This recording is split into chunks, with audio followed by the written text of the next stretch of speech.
কি গো ঠাকুরপো, অনেকদিন যে দেখা সাক্ষাৎ নেই, আজকে আবার কি মনে করে? তেমন কিছুই না বৌদি, আগের দিন তো সয়াবিন রান্না করে দাদা চিকেন বলে ঠকিয়েছে। তবে আজ আমি নিজের চোখে দেখেছি সকালবেলায় দাদাকে চিকেনের দোকানে ঢুকতে। কই দাও দেখিনি, এক থালা ভাত আর এক বাটি চিকেন, কেমন হয়েছে খেয়ে বলি।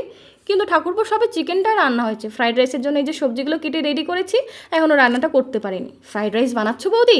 তবে দাও আমিই বানাই। কি না না ঠাকুরপো, এতটাও উপকার করতে হবে না গো। যখনই তোমাকে রান্না করতে দিয়েছি কিছু না কিছু গড়বড় করেছই করেছো।